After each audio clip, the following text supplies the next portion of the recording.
What is going on, guys? Jory here, Good Use Goods, and today I am going to build a computer. I sourced most of these parts used, a few came new, but I'll go over them all. I'll tell you what I paid for them, and I actually sold the computer before I even finished making this video. So the first thing we have is a Gigabyte GA880GM motherboard. It's an AM3 Plus motherboard, and it came with a FX 6100 CPU, which is a 6-core CPU clocked at I think like 3.2 gig. I'd have to look it up. And yeah, that was a whopping, better look at my price list in front of me, $20 for the motherboard, CPU, and he actually threw in a 1TB hard drive that he wasn't sure if it worked. And it does work, but you can see the motherboard is pretty good. It has DVI and HDMI out, which I hate because most FX CPUs don't have integrated graphics, so you assume it works, and it doesn't. So a little bit of dated tech by today's standards, but for what it's going to be used for, it should be fine. Lightweight esports games, home theater stuff, watching Netflix movies, Disney, that'll all be good. So we're pairing it with a GeForce GTX 750 Ti, a 2GB variant, and it's the EVGA card. I love EVGA, they're great customer service, not that it matters on a used card. Got this off Facebook Marketplace, and it was $30 total for that. And then the fans I did buy new, they were $6.95. They were $6.95 a piece, and I bought enough to do the top of the case, the back of the case, and the front. Moving on, we have our main storage, which the operating system will be loaded on, and it is a Kingston 240 gig SSD. It was cheap, it was $39.95 on sale. And then this is the 1TB drive. Not much to say about it. It's a 1TB drive. And here we have our wireless card, 300 megabits a second. Again, not much to say about it, wireless card. And here is the case. Now I'll leave links down below for all the stuff I got new, like the wireless card, the SSD.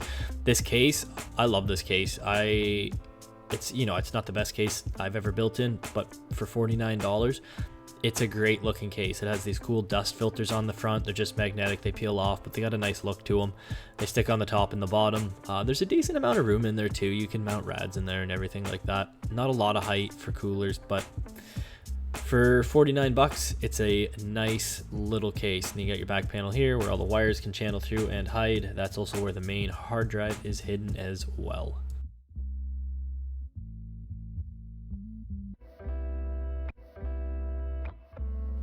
Certainly a good computer case if you live in a dusty environment, that's for sure, with all these filters on it.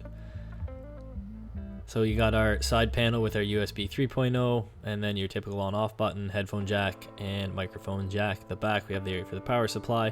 Unfortunately, my motherboard did not come with an I/O shield, so that part's going to be a little bare. You know, not a big deal. And then our side panel, it is not glass, it is just plexiglass. I don't like plexiglass, it can scratch easy, but the case is cheap. So this is the mouse, it's the cheapest mouse they sold. It's the ICANN, and it was $9.99 for a RGB mouse. It's not very comfortable, it kind of hurts your hand a little bit. But it was $9.99. And then I went with the ICANN keyboard, which was $19.99. Again, I was going as budget as I could on this sucker, so I wanted to include a keyboard, mouse, monitor. It seems to help sell it a lot quicker now, as a lot of people are looking for home computers. All right, guys, let's get to building.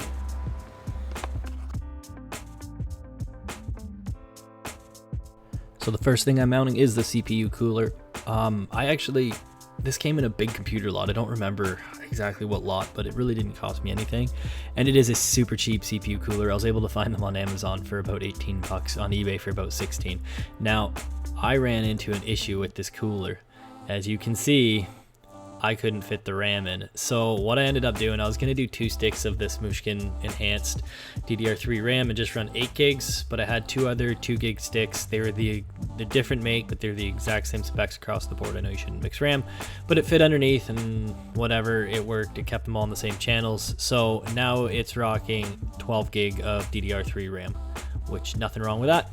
And then, yeah, putting standoffs in is, always fun. Just screwing things down.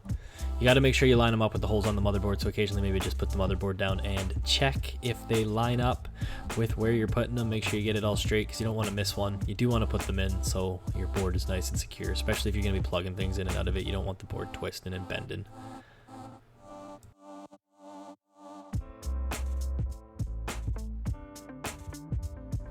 So there's a reason I always recommend quality tools and not the cheap kits is for this right here. It can bend on the screw and it will still screw in just fine on an angle without stripping that screw. I would not be able to accomplish that with a cheap screwdriver. All right, now that the board is mounted, it is on to the power supply. This unfortunately is not a module power supply, so it's a lot of cords, and as you'll see, it looks gross with just metal. It's not nice, so we're gonna take it out, and yeah, I had it the wrong way the first time, and I am going to vinyl wrap this with brushed aluminum. It's like brushed granite aluminum, I think the color is called. It's a 3M wrap. This is just an old piece I had laying around. I'm not too concerned about the wrinkles because anyone that knows 3M car wrap, you put a little bit of heat on it and it comes right apart. I'll be using a Milwaukee heat gun to do this. I've switched to all Milwaukee tools, and I think I've said that in other videos. I've never been happier about it. Love my Milwaukee branded stuff. If you've never wrapped something with 3M stuff, it's sticky, it's pretty forgiving if you give it a lot of heat and you just want to have your surface area really clean. So off camera I did wipe that down with little rubbing alcohol wipes to make sure it would stick good. Stick the corner, heat it up, becomes really kind of bendy and smooth. It'll work that wrinkle out, and then you just kind of push it out to the sides and smooth it out with a nice little squeegee. You can use your hand, a credit card, debit card, it might scratch it.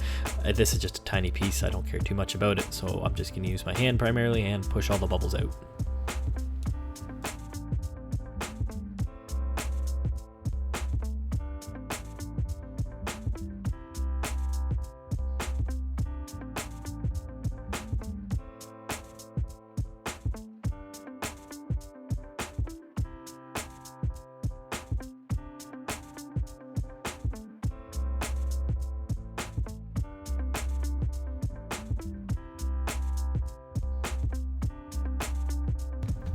Now I debated taking the stickers off the front because you will see them underneath the wrap, but at the same time, if anyone wanted to see that I wasn't BSing or something, it did have a good Antac power supply that was, 80 plus bronze rated. It wasn't some Chinese one that might catch fire that I was trying to cover up with a sticker. So I left it on in case someone peels that off. You'd be able to peel that 3M tape off and you'd be able to read those stickers underneath still.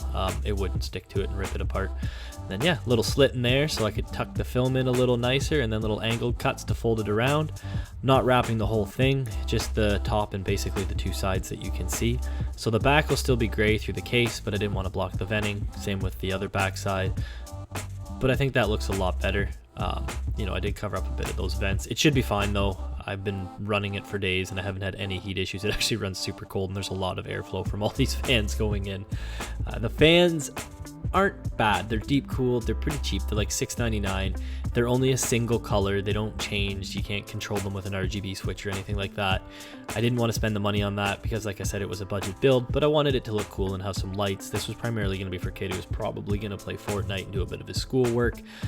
So yeah, I got some nifty looking lights without going insane over the budget, and they were $6.99 a piece, which isn't that bad. And they're not bad. Deep Cool isn't a terrible brand. They're like an upper class low end brand, if that makes sense. I wouldn't call them like completely like no name Chinese stuff, but they're not going to be like Corsair fans or anything like that. So here we have it all in there. I saved you guys most of my struggling with wire management and trying to hide a lot of the wires here because it's a pain in the butt. I'm still not done with them all. This is just hooking the fans up. It's a pretty good case though. I was able to get most of the fan wires in behind the motherboard as well and plug them all in, and yeah, I was able to eliminate a lot of the wires.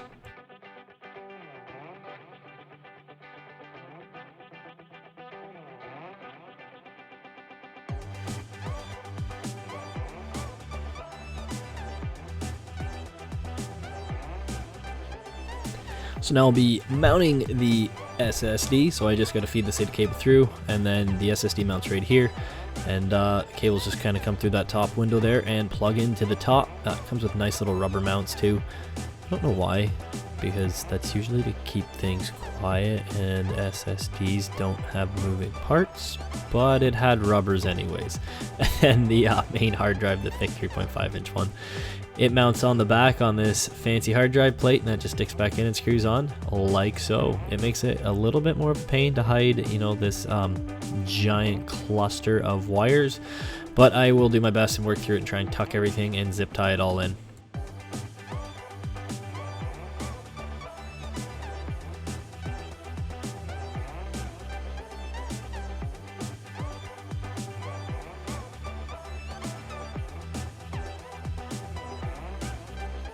So with all the wire management, or kind of wire management, we'll call that good, out of the way, it's time to mount the motherboard. It's time to mount the graphics card to the motherboard and the Wi-Fi adapter. Unfortunately, I don't know what happened to that footage, so you don't get to see me put in the graphics card. We just cut to it's done, and it looks pretty good.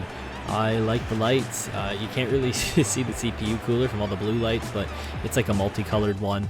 Everything runs. It's surprisingly not that loud for how many fans are in there and for them being kind of cheaper fans, but it looks good. It's lit up. Everything's booting up. Windows is installing. The lights look pretty cool through the mesh. The mouse sucks. The keyboard, actually, you know what? I would never recommend the mouse for $10. Honestly, just go, like, you'd be better off buying one of those black web ones from Walmart for $20. But the keyboard for $19.99, I honestly, it's a little small, but I don't have a lot of complaints for it. It does exactly what it's supposed to do. The keys feel pretty decent for what it is. So with everything loaded up and good to go, other than that IO shield missing, it's time to test it with some games. Now, I'm not expecting this to do a lot, especially for completely new modern day titles, but I think this is a great PC for media. If you want to watch some movies and stuff, if you want to do some emulation, run some PS1, PS2 games, old NES, stuff like that, this thing would be awesome. And then if you set your expectations right, if you enjoy games from a few years ago, this thing will run them great. This was running Tomb Raider beautifully, as you will see here. So Tomb Raider, I ran a benchmark, and the benchmark I run is just set to presets high. That's it, just 1080p high. I didn't do any custom sets or anything like that, just to see what kind of numbers we would get. It looks a little funky looking at it through the footage that I filmed. I didn't have any capture software, and I didn't want to try and do internal capturing on such a already little bit of a starved PC with that card. But at 1080p high settings, I was pulling in around 55 to 64 frames a second. I think it averaged out at like 58, and then 1080p medium, it averaged out at 71 frames a second. So 71 FPS on 1080p medium. Again, if your expectations are good, like if you don't want ultra 4K gaming, 1080p medium on this game, you're having just as much fun as you are on like the PS4 version, really, unless you're playing maybe on the Pro 4K. But it still looks pretty good. No complaints. It ran the benchmark smoothly. You'll see it here shortly. It'll finish. I believe this one was the medium. Yeah, that was the medium one. So 74.2 FPS was our benchmark on medium settings. Next up to put the PC through its paces was Doom. This is one of the more modern titles I ran on it, and I'm running 1080p medium, and you can sort of see the FPS up there in the corner bouncing around 70 to 80. When I get into some combat, it drops down to about 65, 64. I did try going up to high, and when I rocked it in high settings, I was averaging 48s, 50s in some pretty populated areas, sometimes even lower. It was still playable. You can see here, even here I dropped down to like 58, 60, but I stayed pretty close to 60 the whole time. Doom is a really well optimized game though. It needs a lot of power if you want to play it on crazy settings, but it also doesn't need a lot of power if you want to just play it on some medium or low settings and have fun. And again, we're not even playing it on low settings, and this is some pretty old tech, and an FX 6100 by no means is a good CPU, really. I don't know that it would be worth it to upgrade, but you could put an 8300 in this, or 8350, and I guess you could bump the RAM up a bit. And yeah, you could probably put like a like a 980 if you could find a cheap one, or a 1060 3 gig. It's so hard to find GPUs right now. That's why there's a 750 in there. That's holding this PC back more than anything, really. It's just that darn GPU and the GPU shortage we're in. But look at this, we're still gaming and having fun. Now, what's a lot of fun with some budget hardware or some older equipment is if you want to play older games like here's Sin, you can just max it all out. So everything's maxed. It's just 1080p. I put it as high as it can go, all cranked right to the max without running mods. Got my little one helping to play the game, which is a terrible game for him to be seeing, Sin, so I won't play it very long.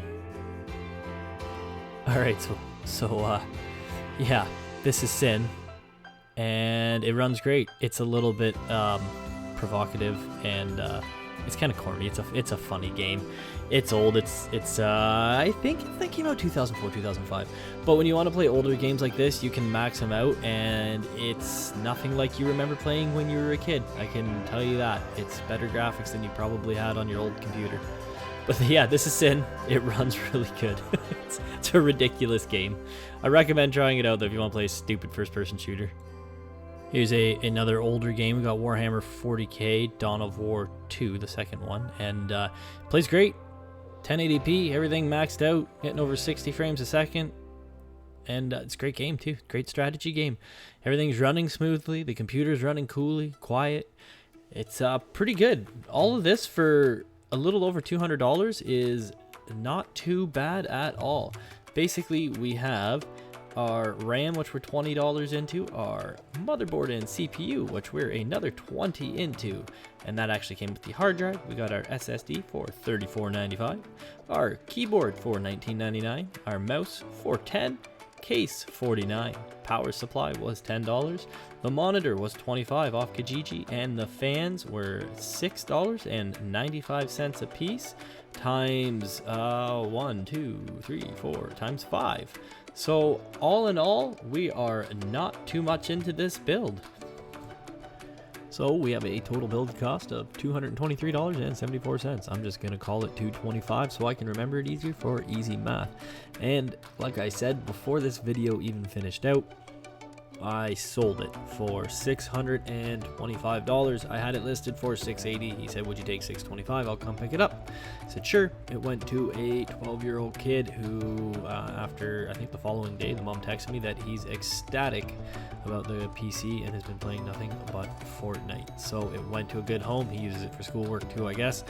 I made a little money, which I flipped into a ton, like 60 games, I think, 60 SNES and N64 and NES games. I won an auction lot for $385, so I paid less than $10 a piece for these 50 games, or less than, yeah, I paid not a lot for them.